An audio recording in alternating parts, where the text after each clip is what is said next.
12 seconds remained. Ace Frehley lifted his hands from the guitar. He looked at the amplifier. And silence filled the studio. The recording session had been going for 6 hours. Studio B at Electric Lady Studios in Greenwich Village. November 1977. Cold outside. Warm inside. The kind of warmth that comes from amplifiers running hot and musicians deep in the zone.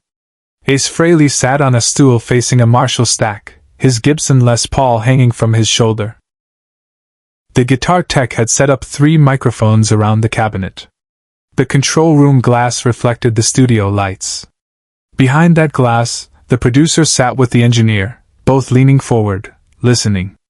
They were recording a solo. 1 take. Clean. No overdubs. Just Ace and the amplifier, and the 32 bars of music that would become the centerpiece of the track. Rolling. The engineer's voice crackled through the talkback speaker. Ace nodded. Didn't speak. Never did in sessions unless absolutely necessary. The track played through his headphones. Bass. Drums. Rhythm guitar. Building toward the solo section. Ace waited. Fingers resting lightly on the fretboard. Eyes half closed. Breathing steady. The solo section arrived. Ace began to play. His fingers moved with that particular economy that marked everything he did. No wasted motion. No flash for flash's sake. Just notes placed exactly where they needed to be. Melodic, powerful, singing through the speakers with clarity and intent. In the control room, the producer smiled. This was it. This was the take. Ace played through the first 16 bars. Perfect. Phrasing that breathed. Tone that cut without being harsh. The kind of playing that made other guitarists stop and listen because it sounded effortless but carried weight. 16 bars down. 16 to go. And then, 12 seconds before the solo section ended, Ace stopped playing. Not a mistake. Not a stumble. A deliberate choice. His hands lifted from the strings. Fingers spread naturally. Palms facing down. Hovering above the guitar body like he was releasing something he no longer needed to hold. The backing track continued through the headphones. Bass and drums still playing the progression.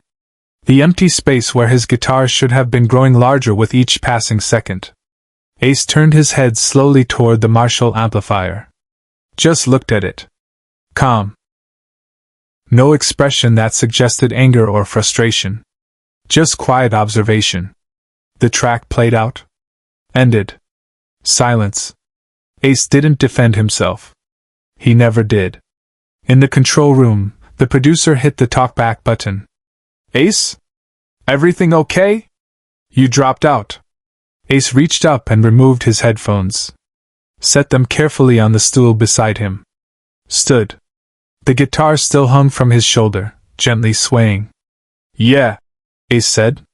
His voice was soft. Matter of fact. Everything's fine. Did you want to do another take? That was sounding great until... No, Ace interrupted quietly. That's the take. The producer blinked. Looked at the engineer. Looked back through the glass at Ace, who stood in the studio with his hands at his sides, waiting.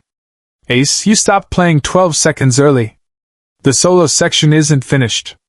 I know. So, you want to punch in? Finish it? No. Silence in the control room. The kind of silence that happens when people don't understand what's occurring but sense they shouldn't push yet. The producer leaned back in his chair. Rubbed his face. Can you help me understand what just happened? Ace looked through the glass. Not defensive. Not apologetic. Just present.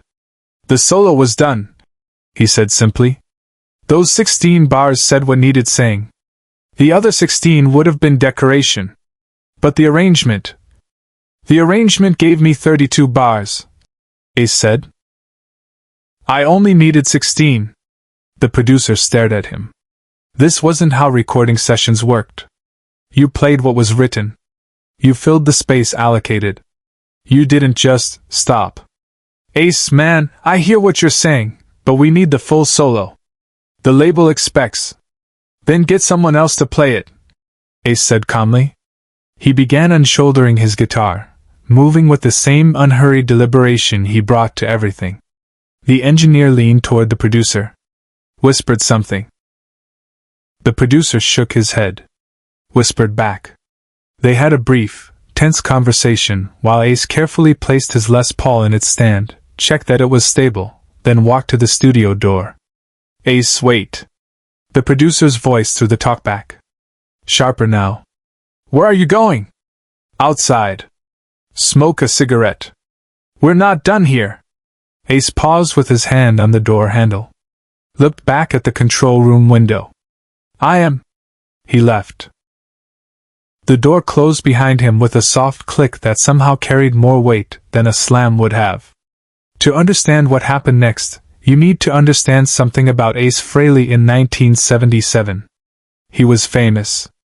Kiss was at the height of their powers. Massive tours, platinum albums, the makeup and the spectacle and the fire breathing and the blood and everything that made them one of the biggest rock bands in the world. Ace was the spaceman. Silver makeup. Smoking guitar. The quiet one in a band of loud personalities. Gene Simmons was the demon, aggressive, business-minded, dominant. Paul Stanley was the starchild, charismatic, the frontman, the voice. Peter Criss was the cat, emotional, volatile, the heart. And Ace was the spaceman. The one who didn't talk much in interviews. The one who seemed detached, floating somewhere else while the others commanded attention. The showman who never seemed interested in the show. People made assumptions about Ace. That he was just along for the ride. That the makeup and the rockets shooting from his guitar were compensation for something lacking. That he was a good player but not a great one. Solid. Reliable. But not someone you'd mention in the same breath as the guitar heroes. Not Page, not Clapton, not Beck. Those people didn't know. The musicians knew. The session players and the engineers and the guys who actually listened instead of watched. They knew that Ace Frehley played with a purity that most guitarists spent their whole careers chasing. Economy. Taste. Melody. The ability to say more with one perfectly placed note than others said with 100. But the world didn't see that part. The world saw the spaceman. The costume. The spectacle. And that was fine with Ace. He'd never been interested in defending himself. Never felt the need to explain, or justify or prove anything to anyone who'd already made up their mind. He just played. And if people didn't get it, that was their problem, not his. Which is why walking out of that recording session didn't bother him at all. Subscribe and leave a comment, because some moments only make sense when we remember them together. Ace stood outside Electric Lady Studios on 8th Street, smoking a cigarette, watching people walk by. It was late. Cold. The village was quieter than usual. Inside, the producer and engineer were having a conversation that would define the rest of the session. We can't use that take, the producer said, rewinding the tape to listen again. It's half a solo. Listen to it again, the engineer suggested. Really listen. They played it back. The 16 bars Ace had recorded. The way the phrases built and resolved. The space he left between notes.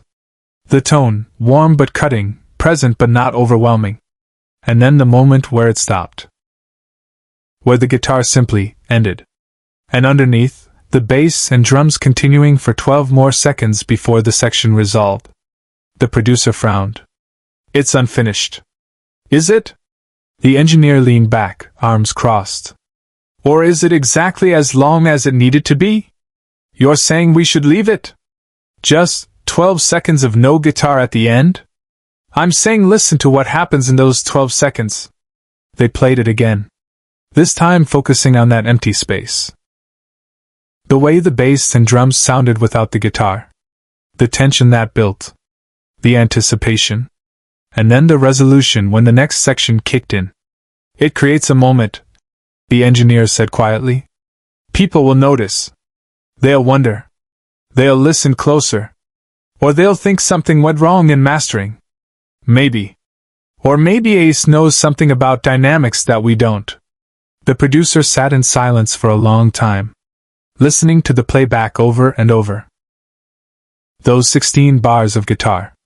Those 12 seconds of bass and drums alone. The way it made you lean forward, waiting, anticipating the resolution. Finally, he hit the talkback button. Can someone get Ace back in here? The guitar tech went outside. Found Ace finishing his cigarette, watching a cab drive past. They want you back. Ace nodded. Dropped the cigarette. Ground it out with his boot. Followed the tech back inside. He walked into the control room. Didn't sit. Just stood near the door, hands in his pockets, waiting. The producer turned in his chair to face him. I want to understand something. Why did you stop there? What were you hearing that made you decide 16 bars was enough? Ace was quiet for a moment. Not because he was thinking of an answer. He knew the answer. He was deciding whether to share it. The song didn't need more, he said finally. Sometimes what you don't play matters as much as what you do. That solo said what it needed to say. Adding more would have weakened it. But how did you know? In the moment? I felt it. The producer studied him. This wasn't arrogance. It wasn't rebellion. It was something else entirely. Certainty. The kind that comes from years of listening, of trusting instinct, of knowing the difference between enough and too much. Okay, the producer said. We'll use it as is. Ace nodded once. Turned to leave. Ace, the producer called after him. For what it's worth. I think you're right. Ace paused. Didn't turn around. I know, he said quietly. And left. Away from the spotlight, Ace made a choice no one expected. The track was released 3 months later. The song became a moderate hit, not their biggest, but solid. Radio played it. Fans bought it. And musicians noticed that solo. Not because it was flashy. Not because it showed off. But because of what it didn't do. They noticed the restraint. The way Ace had played exactly what the song needed and then stopped. The 12 seconds of bass and drums alone that created tension and space. The way the whole track breathed because one guitarist had trusted his instinct over convention. Session players started talking about it. Did you hear what Ace did on that track? Just stopped. Left space. It's brilliant. Guitar magazines didn't write about it. They were still focused on speed and technique, and how many notes per second someone could play. But the working musicians, the ones in studios every day, the ones who understood that music was about communication, not competition, they got it. Ace never talked about it in interviews. Never explained his choice. Never defended the decision to stop early. He didn't need to. The music spoke for itself. What followed silenced everyone in the room. Years later, a young producer working on a documentary about 1970s rock guitar called the engineer who'd recorded that session. Asked about Ace Frehley. Asked if the story about the 16-bar solo was true.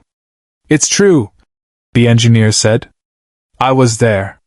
Watched the whole thing. Why did he do it? Because he understood something most people don't. You don't prove yourself by playing more. You prove yourself by knowing when to stop. Did it bother him? That people didn't understand? The engineer laughed. Ace never cared whether people understood. He cared whether the music was right. And it was. The documentary never got made. But the engineer kept the story. Told it to young musicians who came through his studio, the ones who wanted to impress with technique instead of serving the song. Learn from Ace Frehley, he'd say. Know when you've said enough. Have the courage to stop before the world tells you to. That's mastery. The Marshall amplifier Ace had been playing through that night in 1977 eventually ended up in a small museum dedicated to Electric Lady Studios. Someone placed a small placard next to it. Used by Ace Frehley, 1977. The session where he stopped 12 seconds early. No further explanation needed. Share and subscribe, Some stories deserve to be remembered. Ace Frehley never talked about that session in interviews. Never explained. Never defended. He didn't need to. The guitarists who understood already knew. The ones who didn't wouldn't have believed him anyway. Years later, a music student asked him about playing with restraint. Ace thought for a moment, then said, "If you've said what needs saying, stop talking." That was the only explanation he ever gave. The 16-bar solo still exists on that album. And if you listen closely to those 12 seconds of silence at the end, where the guitar should have been but isn't, you'll hear exactly what Ace Frehley understood that night in the studio. Sometimes the most powerful thing you can play is nothing at all.